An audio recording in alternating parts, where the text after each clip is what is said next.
A flight attendant turned down a quiet man in first class a glass of water because she didn't know who he was or what would happen when the plane landed. Before we start the story, let us know where in the world you're watching from today, and don't forget to hit the subscribe button if you like stories like this. The airport was busy with activity, the kind of noise that never stopped, rolling suitcases, loudspeaker announcements, and impatient footsteps. In the middle of all this activity, a family of 4 moved. The father, Jonathan, walked calmly through the crowd in a fitted black suit with no wrinkles in sight. His face was serious and didn't give away anything. Walking next to him was his wife, Amina, in a soft beige coat and carrying a dark brown leather handbag.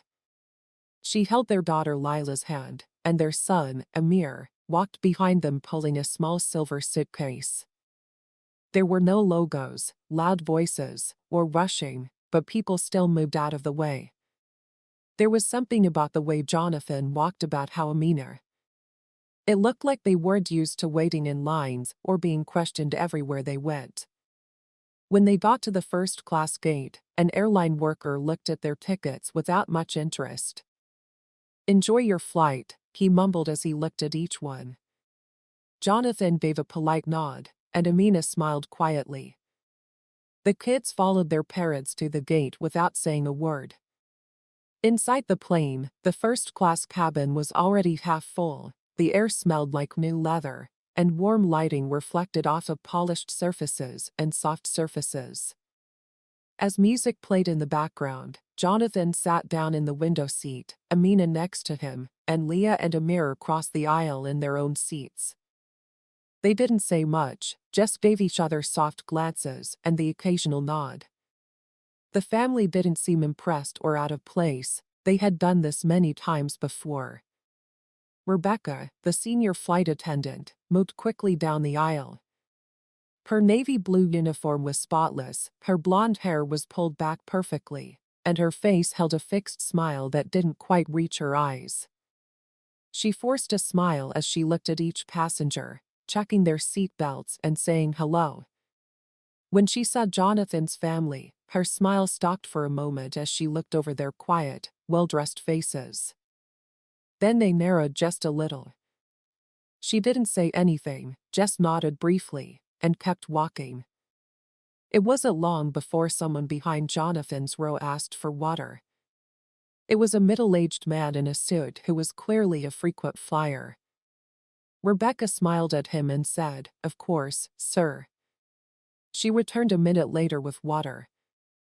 Soon after, Lila looked across the aisle at Rebecca, who had just walked by them. "Excuse me," she said softly, "may I please have a bottle of water?" Rebecca didn't even pause. She said, "We'll serve drinks after takeoff, sweetie," and she walked away without looking back. Layla looked at her mother Amina, who put her hand on Isla's arm and smiled softly. Amir shifted slightly in his seat as he watched Rebecca walk up the aisle without a second look at them. A few minutes later, Amina pressed the call button, and Rebecca answered with a tighter smile. "Yes," Amina said in the same calm voice she had used at the gate. "It's a bit warm in here. May I please have a small bottle of water for my children?" Rebecca leaned closer, lowering her voice but not her sharpness. "As I said, we'll be serving drinks after takeoff. I'll have to ask for your patience." There was no kindness in her voice, it was just control. Amina gave a small nod and looked away, and Rebecca turned and walked away without noticing the look Jonathan gave his wife or the way his hand moved slowly to his phone. He quickly typed something and put it face down on the armrest. The cabin lights dimmed a bit, the last few people got on, the door shut, and the plane began to push back from the gate. Everyone got settled in, the seatbelt sign went on, and the safety video began, but something had already changed. What Rebecca didn't know or could not have imagined was that she had just made the biggest mistake of her whole career.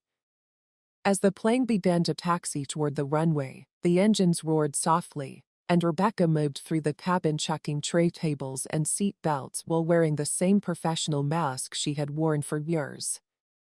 But her mind went back to the family. Something about them bothered her. They weren't loud or troublesome, but they had a quiet confidence that she didn't like. The mother was too calm and collected, and the father hadn't said a word since boarding and had just sat there with that unreadable look as if he were. Rebecca looked over her shoulder as she passed their row again. Lila's mother, Amina, was helping her adjust her seat belt, and Amir was staring out the window. There was nothing out of the ordinary about this, but Rebecca couldn't help but feel annoyed. Maybe it was the way they didn't seem surprised to be in first class. Maybe it was the way they asked for water in a quiet way, as if they expected it to be given to them without question. Rebecca had seen people like this before, where money meant they didn't care about matters. The wheels lifted from the. As the plane took off, a soft chime went through the cabin as the seatbelt sign was turned off. Rebecca stood near the galley pouring water into glasses for the front row. Chloe, another attendant, stepped up next to her and started sorting snacks. "Do you want me to do the second row?" Chloe asked. Rebecca shook her head no, she had it covered. She carefully walked back to the aisle while holding a tray of glasses. The man in seat 2A smiled as she gave him his drink. She gave him her best customer service smile and moved on to the next person. When she got to Amir and Lila's row, she stopped and looked down at them for a second too long, then skipped their row completely.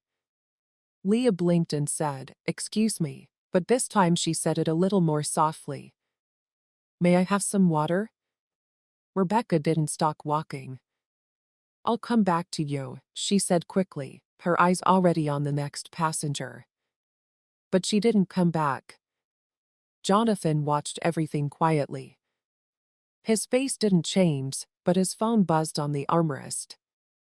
He glanced at it, nodded slightly, and turned the screen over again. Chloe noticed the. She whispered to Rebecca, "Hey, did you skip the kids on purpose?" Rebecca frowned, "They're not kids, and I didn't skip anyone. They can wait." Chloe didn't say anything, but she gave Rebecca a look that said she wasn't sure what to say. Back at the family seats, Amina leaned over to Jonathan and said, "That's the third time I've told you they're watching." Jonathan didn't answer, so he picked up his phone again and typed a short message. He then put it away. Up in the cockpit, the captain's radio went off. The co-pilot leaned over to read the message. With a raised brow, he said, "Sir," looking at the captain, "we just got a direct alert from King Aviation Holding." The captain stood up and asked what kind of alert it was. The co-pilot looked at him carefully and said, "Founder is on board seated in 1A special protocol flagged immediate attention required." The captain was silent for a moment, then he pressed the intercom button. Back in first class, Rebecca kept pouring drinks, not realizing that the quiet man she had ignored was not a normal passenger. The captain walked out of the cockpit without saying a word, smoothing down his uniform jacket as he walked calmly but directly into the first-class cabin. The sudden appearance of the pilot caught the attention of many passengers, who turned their heads and stopped talking. Even Rebecca hesitated when she saw him heading in her direction. He didn't speak right away. Instead, he looked over the rows until he saw Jonathan, the man in the first seat, who hadn't raised his voice when the captain spoke. Jonathan looked up, his voice quiet but clear. "Not yet," he replied, "but it will be." The captain gave a small nod and stepped back, which was all the confirmation he needed. He went back to the cockpit, leaving Rebecca frozen. She had never seen the captain walk into the cabin for a passenger unless something serious had happened. She turned toward the galley, her chest tightening. Chloe looked at her with a confused look on her face. "What's going on?" she asked. Rebecca had to shrug and say, "I don't know. But she did know something wasn't right about the way the captain looked at that man and talked to him as if he already knew who he was. She tried to brush it off, saying that maybe he was just a high-level executive or that it was just a coincidence. She turned back to the drink cart, but her hands were shaking, and she couldn't explain why. But Jonathan's silence scared her more than any angry passenger had ever had. Jonathan stayed seated and seemed fine. Amina leaned in. Leah looked at them and asked, "What did you do?" Jonathan looked at his daughter and said, "Sometimes when people don't see you remind them who you are." The rest of the cabin didn't know what was going on, but the air felt heavier, like it was about to storm. Some people noticed Rebecca's nervous movements, like how she kept looking at the front of the plane. Rebecca picked up the intercom phone and asked, "Captain, is there something going on I should be?" There was a long pause on the other end, and then the captain's voice came back cold and firm, "Miss Fields, you'll be informed shortly." Click. She stood there with her hands still on the receiver as a cold feeling spread through her chest. Something was very wrong, and whatever it was had already started. Rebecca tried to steady her breathing as she put the intercom phone back where it belonged.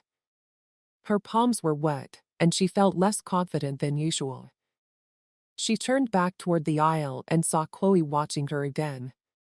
"All right," Chloe asked under her breath. Rebecca forced a tight smile and said, "Yeah, I'm just tired." But she wasn't tired, she was scared. She couldn't stop thinking about the look the captain gave that man, the same man she had ignored more than once, and how the captain was now stepping out in the middle of the flight and answering to him like he was some kind of high official. Rebecca didn't like being left out of the loop, especially when it came to her cabin, so she walked down the aisle again, pretending to check on passengers while really she was watching. Jonathan's row, the whole family looked steady, not cocky or angry. That made it worse. As she walked by, Amir looked at her and then away, without saying a word or showing any emotion. The silence was louder than anything he could have said. She went back to the galley, where Chloe was now organizing snack trays. "I think he's someone important," Chloe said. Rebecca rolled her eyes and asked who it was. "The man in 1A? The father." Rebecca laughed. "A lot of people in first class think they're important."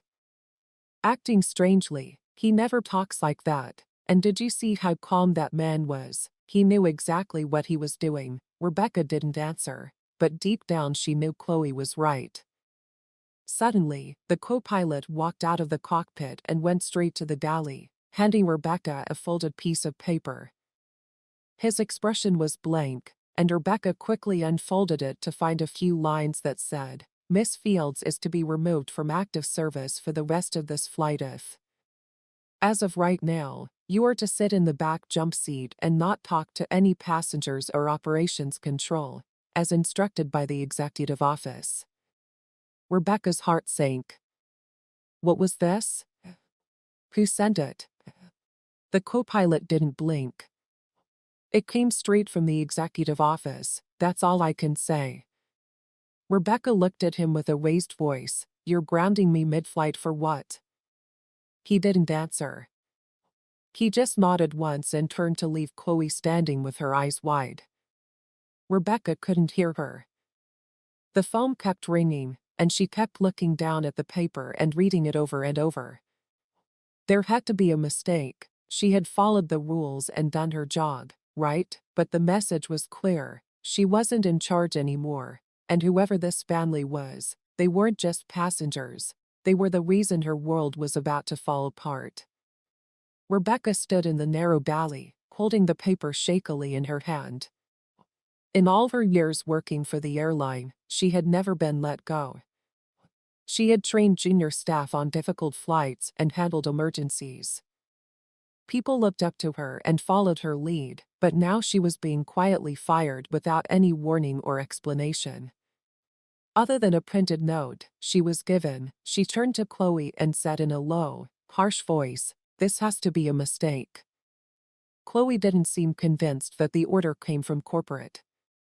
Rebecca stepped forward and whispered, "For what reason did you not bring water right away?" "I didn't scream at or insult anyone. I followed standard procedure. You didn't." Chloe replied, "Be careful with your words. You know that they were the only ones who asked before takeoff." Rebecca snapped, "You think this is about water?" Chloe hesitated, then looked away. Rebecca clenched her jaw and said, "It's something else. They must know someone. They must be." She stopped mid-sentence as realization hit her like a punch to the gut. She slowly turned her head toward one and saw Jonathan sitting still with his arm resting on the armrest and his phone. The kids were quietly watching a movie on their tablets with headphones in. Not a single one of them had yelled or made a scene, but their silence had caused more trouble than any passenger's yelling ever could. Rebecca could feel the tension building as she walked slowly back to the front of the cabin. People were starting to notice how she had disappeared from the aisle and wasn't serving drinks anymore. Some looked at her with interest, and a man near the front whispered to her. He said something to his wife and pointed to Jonathan's row. When Rebecca got to the last row of first class, she stopped next to Jonathan and tried to sound calm. "Sir," she said, "I think there's been some confusion if I said anything." Jonathan looked up at her with one calm, quiet look that made it impossible to read any confusion in her words. Rebecca swallowed. "I wasn't aware of any special protocol regarding your family. If I had been informed earlier." He held up a hand, not rudely but enough to stop her. He said softly, "You treat passengers the way you think they deserve to be treated." Even though his tone didn't change, the sentence hit her like a slap. Amina didn't look up, she kept reading. Rebecca's hands clenched into fists at her sides. "I didn't mean any harm," she said quickly. "I treat all passengers now." He cut her off again. "You treat passengers the way you think they deserve to be treated." He didn't say it out loud, but the words echoed. Rebecca opened her mouth to respond, but she couldn't find anything to say. Her throat was dry, and her mind was racing.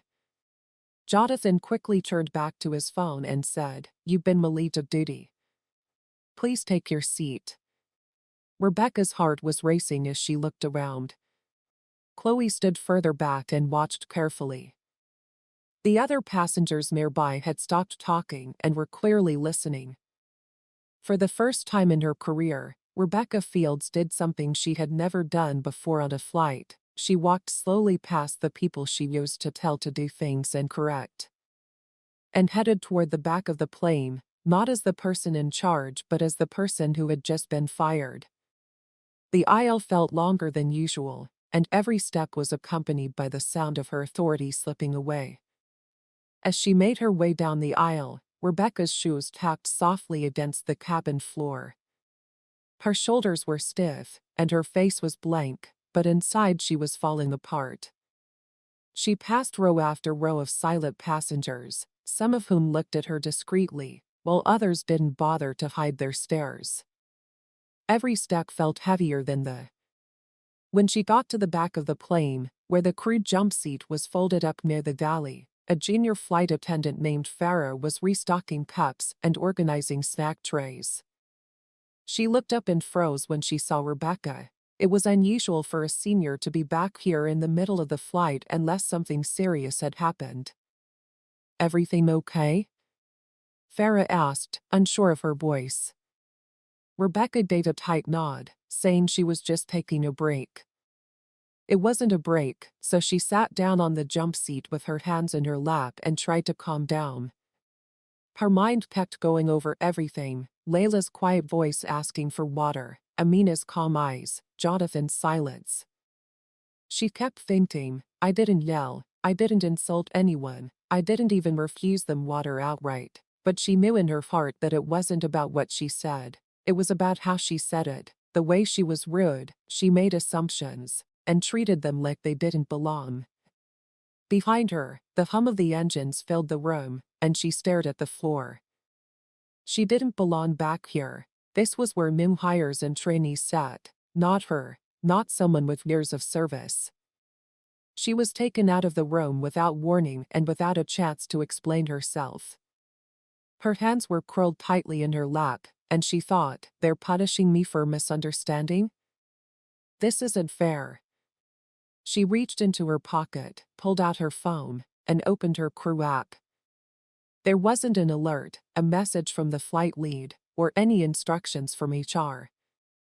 There was only silence. Suddenly, as if on cue, her screen lit up with an incoming email. She opened it quickly and saw that it was from the airline's internal operations desk. There was only one line that stood out: incident escalated to executive level. Rebecca caught her breath. Executive level wasn't standard, it wasn't even normal. An incident being escalated that high meant that someone powerful had stepped in as someone who didn't want an apology or care about policy excuses. She looked up sharply, her heart pounding in her chest, and her mouth slowly drying out as the truth started to sink in. She hadn't just been rude to an important customer, she had been rude to the wrong family. Rebecca clenched her jaw, desperate to do something to fix what was going on. She quickly got up and walked to the nearest jump seat phone, where she picked up the receiver and asked to be patched through to the lead flight supervisor on the ground. Her voice was shaking a little, but she kept talking. The response, after a pause request, said, "Denied, you are under observation and temporarily restricted from outbound contact until further notice." She stared at the receiver. That had never happened to her before. Her own airline had cut her off in the middle of the flight. She fell to her seat, her legs weak and her stomach twisting with fear.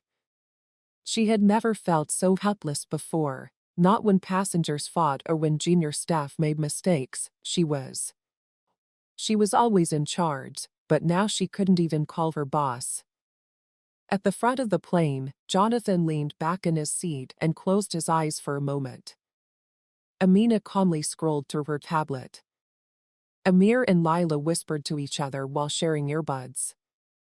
The mood around them had changed. Other passengers gave them small nods as they went by, replacing the earlier silence with a sense of cautious respect. Chloe came by to offer drinks again. She approached slowly. "Can I get anything for you?"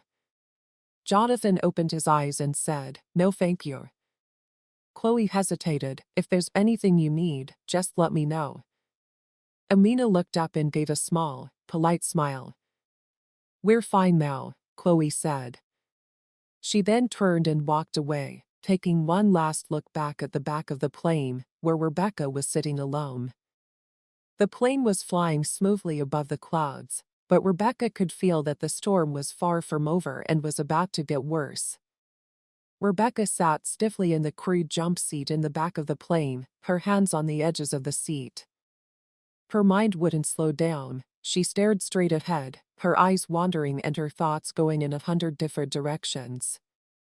"This can't be happening," she told herself over and over again. "It's just water. I didn't yell. I didn't break the rules." But the truth was creeping in, and no matter how many times she pushed it away, it came back stronger. She hadn't just skipped over a passenger, she had judged them, assumed things, treated them like they didn't belong, and now someone much more powerful than she.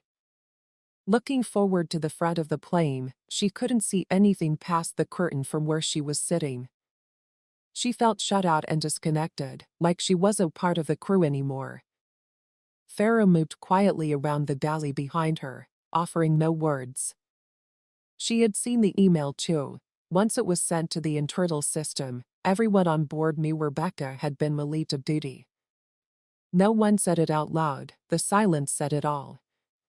Rebecca grabbed her phone again. She needed to talk to someone. She looked through her contacts and paused on the name of a former supervisor at headquarters. She tapped the number, pressed the call button, and held the phone to her ear. The phone rang twice, and then a robotic voice said, "The number you are trying to reach is currently unavailable." She tried another member and got the same message. Her chest tightened. She couldn't believe that people who used to answer her calls right away were now ignoring her. She tried a close friend from training school, someone she'd known for a long time. It had been connected for years, and she spoke quickly. "It's me, Rebecca. Something happened on my flight. I think there was a misunderstanding." But the voice on the other end was cautious and distant. "Rebecca, I don't think I can talk right now." "What's the reason for the long pause?" "You're trending on the crew forums." Rebecca's throat went dry. "What are you talking about?" "There's a report of passenger complaint. Someone said you denied service to the founder's family, the Kings." Rebecca blinked. "Who is that?" "People are saying that you turned down his daughter's requests for water, scolded his wife, and treated them like they didn't belong in first class." "I didn't know who they were." Rebecca quickly replied, "I didn't mean anything. I was just following procedure." "You didn't have to know." Her friend replied, "You just had to treat them like everyone else." Rebecca tried to speak to defend herself, but the line had already gone dead. She sat there frozen and stared at the screen.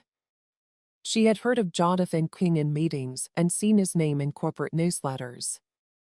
He was the founder and majority owner of the entire Airline group and a billionaire businessman who had built the company from the ground up. He was known for keeping a low profile and having a long memory. And she had just denied his wife and children something as simple as water. Her mouth felt dry and heavy, and her hand shook a little as she put the phone down. Things were starting to fall into place, the captain's change in behavior, the direct order from the... She had crossed a line without even realizing it. It wasn't just the water, it was the way she spoke, the tone, the assumption, the quiet disrespect, and now all of her mistakes were coming back to haunt her like a wave. People started moving around the cabin again. Some stood to stretch, some whispered to each other. Rebecca caught a few looking back at her with blank looks on their faces. She didn't know what they had heard or what had been recorded, but she did know how fast they were moving. Power and scam scandal stories are often told on planes, but this wasn't just a story. It was becoming her story, one that was being written without her permission and one she might never be able to change. The engines were quiet, and the cabin was calm, but Rebecca felt anything but calm. Her hands were shaking in her lap, and she kept looking to the front of the plane every few seconds, hoping for a sign that this wasn't permanent and that she'd be reinstated or that someone would come over and say it was all a misunderstanding. Not a single call from the cockpit, message from operations, or even a whisper from the crew. She was invisible. That was what hurt the most. Farah kept quietly making coffee, but her looks at Rebecca showed unease, caution, and just the tiniest bit of sympathy, not enough to comfort, but just enough to hurt. Rebecca sat there, trying to remember the whole thing from the beginning, thinking she might be able to explain it away by saying she was distracted or overworked. Maybe she could convince someone that it wasn't. It wasn't because of bias, attitude, or ego, but that excuse wore thin, even in her own mind, because when she really thought about it, when she replayed that first moment, when Lila asked for water, Amina politely asked, and Jonathan sat quietly, she knew the truth. She hadn't been following the rules, she had been judging them. They hadn't been rude, loud, or cocky. They hadn't broken a single rule, but something in her had whispered that they didn't belong in first class, and she had believed it. Listened without question, which was the real reason no one was standing up for her. Now everyone on board knew that even Chloe, who had always respected her, hadn't said a word since the captain's announcement and hadn't even looked at her since Rebecca had been sent to the back. Rebecca closed her eyes and leaned her head against the wall behind her, but she couldn't block out the low murmur of voices in the cabin. She could feel the electric silence just before people start whispering the same thing over and over. The King family, that's them, were the ones the girl asked for water, but she refused. Did you notice how the captain talked to her? They owned the whole airline. She could hear it even if she couldn't make out the words, and then someone in first class said, "That's the one. She's the one who ignored them." The words hit her like glass breaking in her chest. Now more than just the crew knew, the passengers did too. The Whisper network had reached full speed, and her name was now attached to a story that would go further. People didn't forget moments like this. They shared them, recorded them, tweeted, posted, and took screenshots of her face, name, and voice. All of it would live on after this flight. She was known for keeping things under control, running tight cabins, and being a sharp presence. She had built her reputation flight after flight by making sure everything ran smoothly. But now, none of that mattered. The passengers didn't see her as the one in charge. She was the one who got kicked off duty and AK was being talked about in low voices between rows of seats. Her throat tightened as she thought about what would happen after landing. Would someone be waiting for her at the gate? Would it be Jonathan King himself from security, human resources, or something else? The thought of it made her feel cold. She had dealt with rude, drunk, and aggressive passengers before. She had written incident reports, issued warnings, and called for air marshals, but this was different. Jonathan hadn't raised his voice, threatened her, or demanded an explanation. He had just seen her hang herself with her own words and choices, and with one message, he turned her whole career upside down. She had thought that power came from authority, the uniform, the rules, and control, but the man in 1A had shown her that real power didn't have to yell, it just waited for her to walk right into it. Her hands started to shake again, this time harder, and she tried to hide them in her lap, but Ferris saw them and said quietly, "You should drink some water." Rebecca stared at the bottle of water, the thing that started it all. She didn't reach for it because she couldn't. It felt like a joke now that the whole world had turned upside down over something so small and normal. But she knew it wasn't the water, it was her. She was no longer a respected flight attendant, she was a lesson waiting to land. The flight continued in eerie silence from the back of the plane, where Rebecca watched the movements of passengers as if through a fog. Someone got up to stretch or go to the bathroom, and she could feel their eyes moving over her. Some looked at her just long enough to recognize her face, while others gave her a polite, distant stare. It was clear that they knew it wasn't just suspicion anymore, it was recognition. The tension in the cabin was unlike anything she had ever felt in her career. It wasn't loud or annoying, it was controlled and deliberate, and it spread through the plane like a silent alarm that no one could ignore. Rebecca sat perfectly still in the jump seat, her back hurt from being upright, and her thoughts were racing. She stared at the scuffed metal floor below her, which she had walked over 1,000 times without noticing. Now, the whole plane felt strange, cold, and hostile. The curtain to the first-class cabin opened briefly, and Chloe walked in. She had a tray in one hand and was coming back from bringing more drinks. She met Rebecca's eyes for just a moment, long enough for Rebecca to feel pity and something else. Chloe had always looked up to her, trusted her advice, and respected her silence was the final blow. Now not even Chloe would stand next to her. Rebecca swallowed the dry lump in her throat and pressed the heel of her palm against her forehead. Her head hurt, and it wasn't from the altitude. Her phone buzzed again, softly vibrating against her leg. She picked it up, hoping desperately for a message from her manager. Maybe someone had called in to ask her to stop the show. Escalation, maybe someone had stepped in to defend her, but it wasn't her boss. It was another email with the subject line Executive Directive Flight 2087 from Vice President and Flight Operations details that told the ground team to intercept crew member Fields upon arrival and immediately suspend her access badge and uniform upon arrival at the gate for an incident that would be reviewed by the executive. Rebecca had to read it 3 times before she fully understood what it meant. intercept, suspend, surrender. Her ears started to ring, and her heart was beating so fast it felt like it. They weren't just looking over her actions, they were getting ready to fire her from the airline for good. She had heard stories about people being fired during layovers or in break rooms, but most of them involved violence, theft, or being drunk. She had never heard of anyone like her, but this wasn't like that at all. She hadn't just embarrassed herself, she had embarrassed the wrong family. She looked up at the front of the plane again, her eyes locking on the curtain that blocked her view of the first-class cabin was drawn, so she couldn't see Jonathan King, but she didn't need to.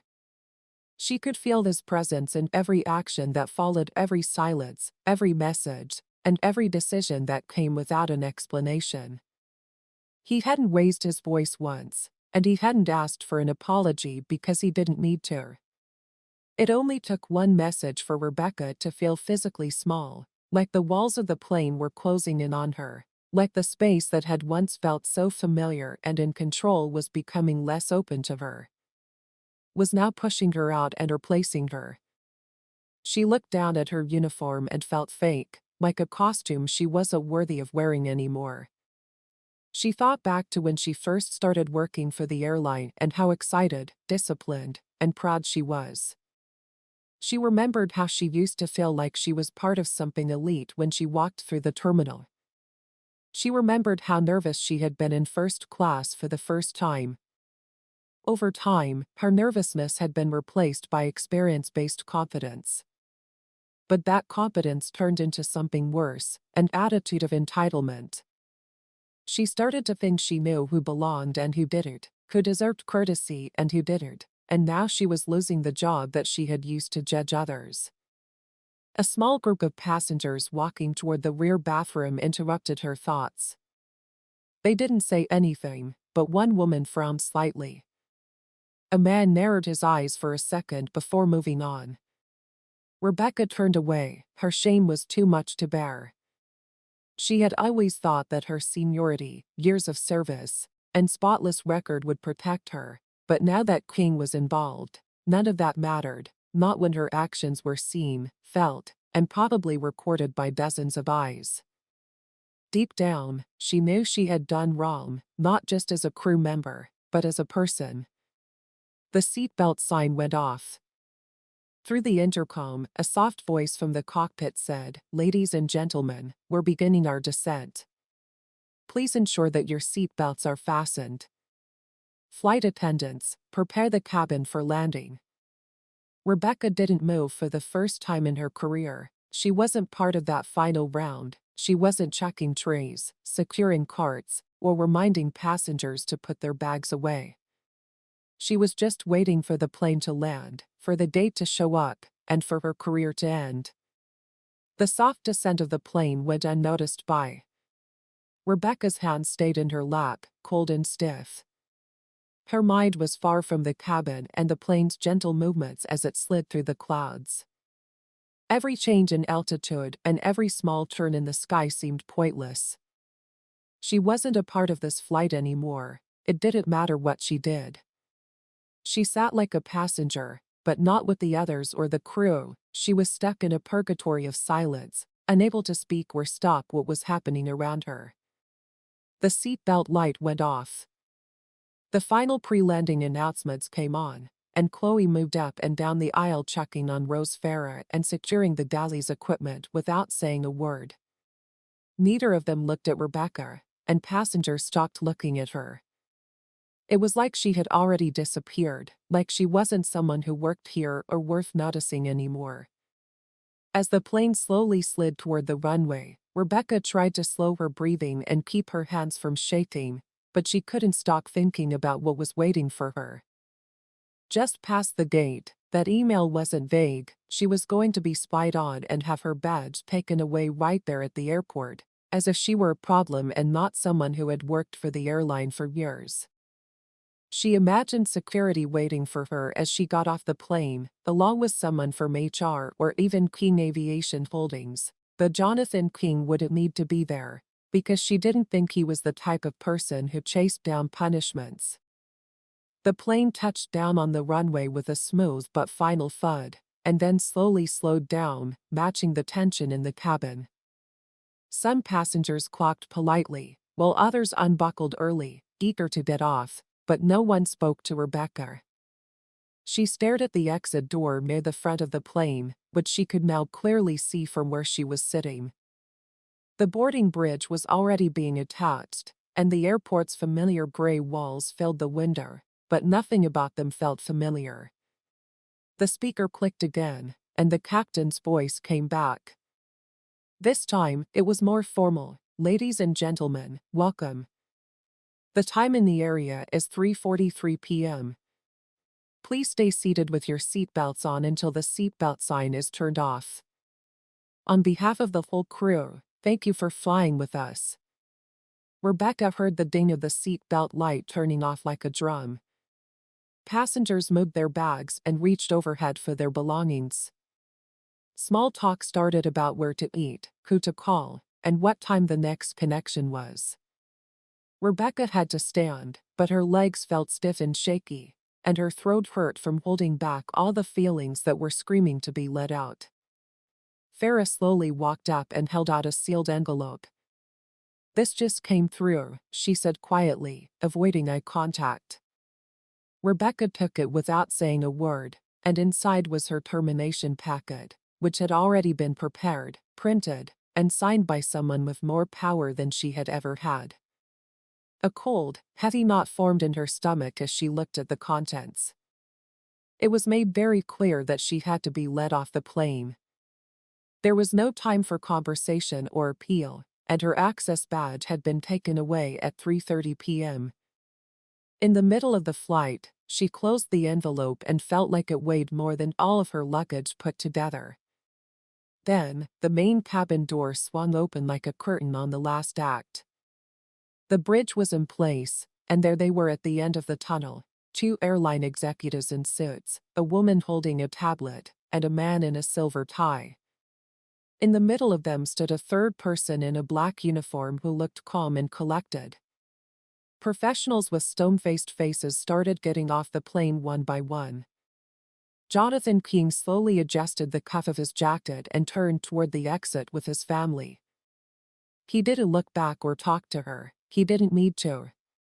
Lila took a quick look in Rebecca's direction. Her face wasn't angry or smug. It was just disappointed. Amina and Grace followed, putting a hand on their daughter's shoulder. Then Jonathan got off the plane, and Rebecca's heart was beating so hard that she couldn't speak. Passengers kept walking by her. Some looked at her, some didn't, but everyone knew exactly who she was. She had gone from being in charge to being watched, and the walk down the aisle, which she had done so many times with pride and power, felt like the longest walk of her life.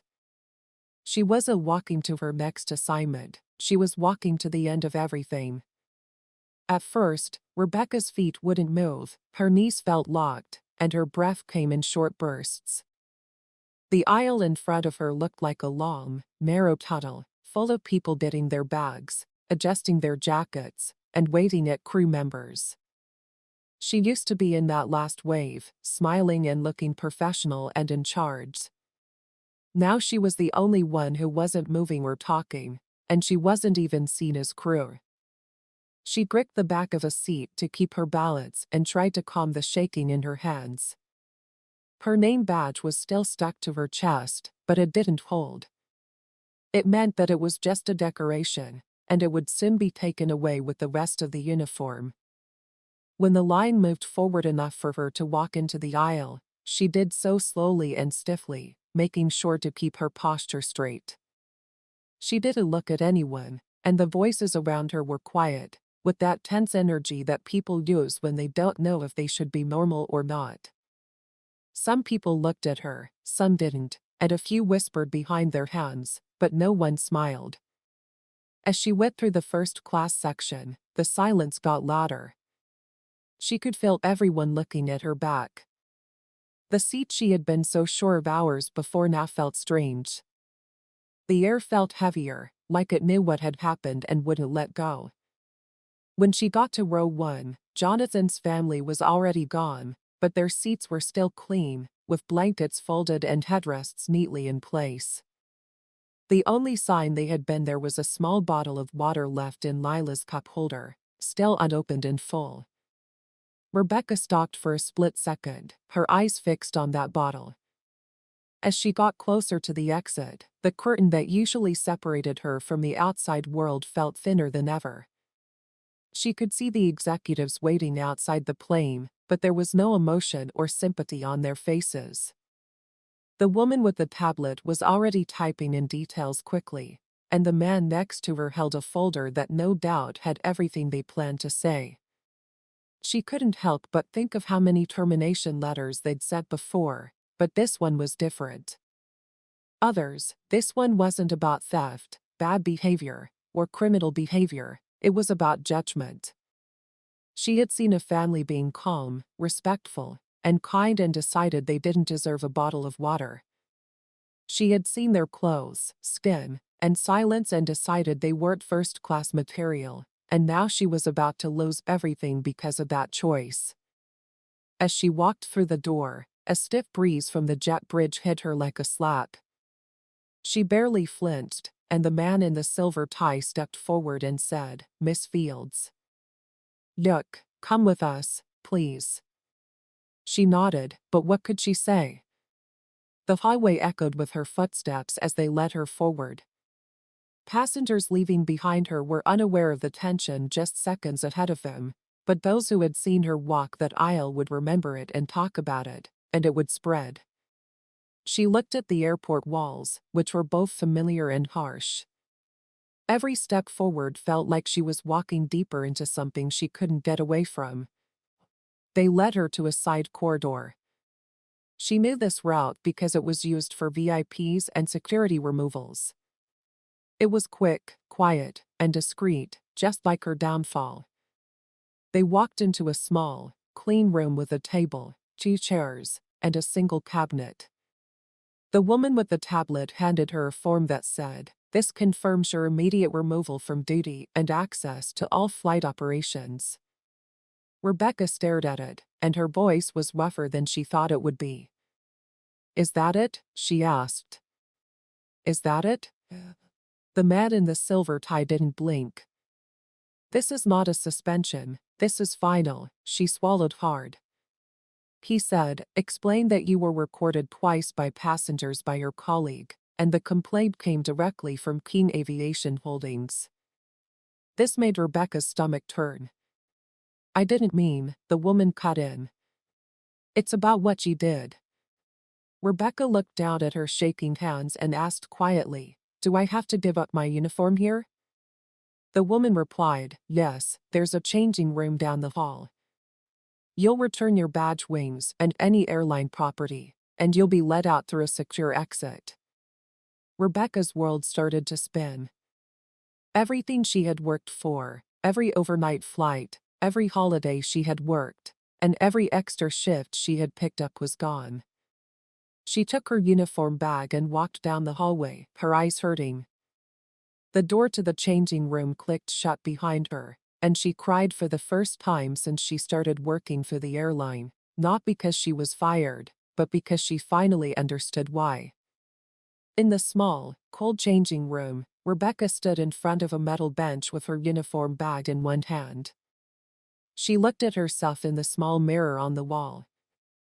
Her hair was still neatly pinned back, her shirt was still pressed, and her name tag sparkled. She looked like a flight attendant, but the longer she stared, the more she realized that this uniform didn't belong to her anymore, and maybe it never did. She sat down heavily on the bench, and her knees felt weak, like they'd been holding all her weight back until now. She let out a shaky breath, trying to control the shaking. She felt more and more scared, but the room was silent, and before she could stop herself, she let out a quiet SOB. It was a sound she'd never let anyone hear before. She had always carried herself with pride, not arrogance, just competence. She was precise, professional, and respected, but somewhere along the way, that competence had turned sharp and cold. It had crept into her tone of voice, her look, and the way she talked to people she thought didn't belong, and now she was alone. She took off everything she was wearing. First, she slowly unclipped her name tag from her chest and put it in the bag. Then she took off her blazer, blouse, scarf, ID badge, which no longer worked, wings, and the tiny silver pin she was so proud to get in training. She held them in her hand for a long time before letting them fall into the bag. The sound they made echoed through the empty room like a door closing. She then changed into the simple jeans she had packed in her carry-on. No one would recognize her now, but she still felt the weight of that uniform after taking it off, like it had been sewn into her skin for too long. When she finally left the room, the woman with the tablet was waiting. She took the uniform bag without saying a word and crossed it off her list. "You're clear to exit," she said. Rebecca nodded. 2 security officers joined her without being asked. They weren't close enough to touch her, and they were being rude, but they were there. As she walked, she followed them down a private hallway that led to a side door near the terminal exit. This was away from the main crowd and the passengers she used to greet and help. As she walked, memories suddenly came back to her. Her first solo flight, the surprise upgrade for a young couple on their honeymoon, helping a nervous child calm down in the air, being thanked by families, elderly passengers, and flight captains, the small wins that made the long hours feel worth it. And then, as she reached the door, a security guard swiped a card to open it. The cold wind and the sound of her own footsteps filled the room. She hesitated at the threshold and looked over her shoulder one last time, not at the guards or staff, but at the building behind her, the terminal and gates, where she had spent years of her life. It looked clean and busy, but she knew it would never feel normal again. She stepped outside, and the door shut behind her. She quickly closed the door behind her, and she was no longer a senior crew member or part of the airline system. She was now just Rebecca Fields, unemployed and forgetful. The phone in her pocket buzzed again, and she slowly pulled it out, more out of habit than hope. It was another message from HR. "Your final paycheck and severance details will be sent within 72 hours. Access to internal systems has been revoked. Any attempt to re-enter secure areas will be treated as a violation of company policy." She didn't say anything, and what was left to? As she walked toward the curb, she wasn't sure where to go. She saw families loading into taxis, travelers dragging their bags, and people rushing into the terminal with boarding passes in hand. There should have been noise and movement, but all she could see was a blur. She pulled out her phone again and scrolled through her contacts' names, which used to mean support and familiar voices she thought would always answer. She called one voicemail, tried another that was disconnected, and finally called one that said, "Sorry, I can't." Right now, every door was closing behind her and every connection she thought she had was already going cold. It wasn't because of what she did, but because of who she did it to. Jonathan Keene didn't yell, threaten, or ask for a scene. He watched, listened, and then sent her a text message to make sure she would never fly again. Rebecca sat on the edge of a concrete planter outside the terminal and stared at the lines of cars, watching life go on without her. She had nowhere to go, no flights to catch, and no customers to serve. She was alone, and worse than alone, she was erased. Rebecca sat on the cold edge of the concrete planter with her arms crossed over her chest as the wind picked up and blew through the airport's drop-off zone. The sun was low, casting long shadows across the pavement, but she barely noticed as life went on around her. Travelers hurried by with purpose, families reuniting, couples waving goodbye, and drivers loading bags into their cars. A girl nearby laughed as she ran into the arms of someone waiting at the curb. The sound was far away, like it came from behind a thick wall. None of it felt real to Rebecca anymore. She had always thought of the airport as hers, her second home, her battleground, and her stage. She knew the airport's hallways, smells, and the rhythm of its announcements. It was where she had built her reputation, shaped her identity, earned the respect of her peers, and earned the trust of her supervisors. She couldn't even go back inside. She reached for her phone again, not because she still had hope, but because she was used to doing so. She opened the crew message app or tried to, but her access had already been denied. A message flashed, "User not found." It was only 2 words, but they cut deep into the world she had lived in for so long. She checked her airline email and then logged out permanently. She opened her contacts list and scrolled past dozens of names of flight attendants, cabin leaders, and she had eaten meals with coordinators during layovers, covered shifts for, trained, mentored, stood next to in turbulence and emergencies, but now even their names felt like strangers. Her thumb hovered over a contact she had saved years ago, Erica, a former flight partner now working as a manager. They had shared long overnight flights, jokes, and tears, and Erica had once said, "If you're ever in trouble, call me before anyone else." Rebecca tapped the name, and the phone rang once, then went dead. Going straight to voicemail, she ended the call without leaving a message. What would she say? "I didn't mean to disrespect them" would sound empty, weak, and false. Because deep down, Rebecca knew it wasn't about who they were, it was about what she had done. The truth was ugly. She hadn't yelled at them, insulted them, or broken any written rules. But her actions, the cold tone, the dismissive glance, and the refusal to show basic courtesy, had been louder than any insult she had said. When she looked at that family, she knew right away that they didn't belong in first class, not because they were loud or demanding, but because of something smaller, quieter, and much more dangerous, an assumption or judgment. That one mistake ended her career more quietly than any scandal she could have imagined. The terminal door opened again, and a stream of new passengers poured out. Among them, Rebecca saw Chloe, the younger flight attendant, walk with purpose. Chloe saw Rebecca walking with her bag toward the employee shuttle pickup, and their eyes met for a second. Rebecca's heart skipped a beat. She thought Chloe would stop and say something, but all she did was give her a brief, distant nod and keep walking. That nod, which felt like a slap, said it all. "I saw what you did. I'm not angry or surprised, but I won't stand next to you anymore." Rebecca looked down at the ground, her vision blurring.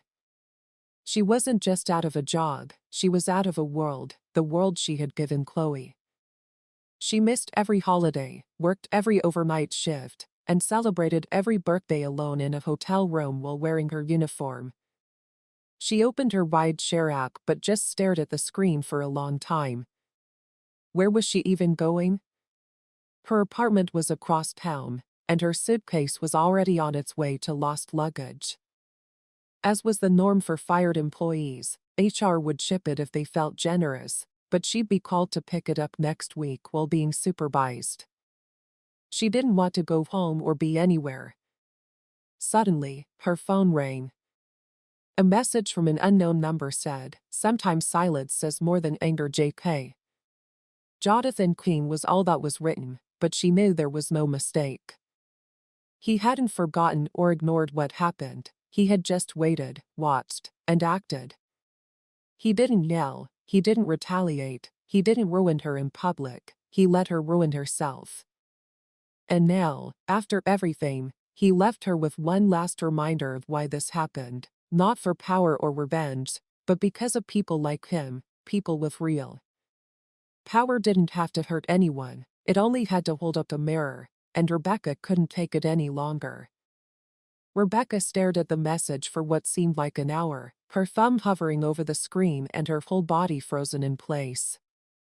The words weren't mean or threatening, they were just measured, like everything else he had done, but that made them hit even harder.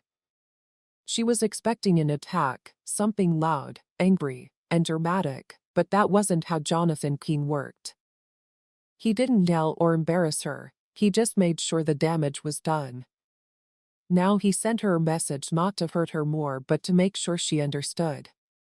Rebecca slowly put the phone down on her lap. The wind was pulling at her sleeves, and she thought back to the moment it all started, not when the water was turned down earlier, but when the family boarded and she first thought that they didn't belong there, that they didn't fit the scene, that they weren't important that single fame. The moment had set the tone for everything else. It had guided her tone, posture, and coldness, and they had noticed. Of course, they hadn't noticed because she had screamed, insulted, or denied them something major. They noticed everything: the stiff smile, the forced politeness, the skipped courtesy, the expectation that they needed to earn their place, and yet they had stayed calm and collected even when she tried to make them small. That was what hurt her more than losing her job. More than the public shame, they didn't have to fight her because she already knew who they were.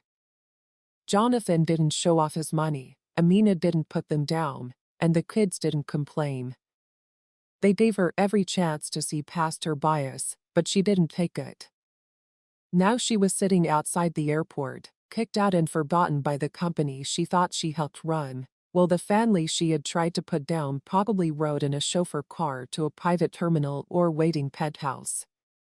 She felt sick to her stomach with something worse than jealousy or anger: recognition. She had built her career on the idea that she was fair and treated all passengers professionally, but now that everything was taken away, she could see it clearly. She had treated people with respect when she thought they deserved it. She had been kind, but with conditions. And when someone didn't fit her mental picture of wealth, importance, or influence, she made them wait and felt it, which was always wrong. No amount of years of service could excuse it, and she blinked hard to fight back more tears, but they came anyway. They were quiet and steady, and she turned her face away from the crowd. No one was watching her now, but shame didn't care about witnesses. It settled in her chest like cement, heavy and cold. Across the street, a sleek black limo pulled into the private transport lane. One driver opened the back door, and the other spoke into a headset. The sight was so smooth and perfect. When the back door opened, Jonathan walked out first. Even from this distance, his posture was clear, shoulders squared, chin slightly lifted, and a quiet strength that couldn't be taught. Behind him, Amina came out, her scarf flowing gently in the wind. She did a look around, she didn't hesitate.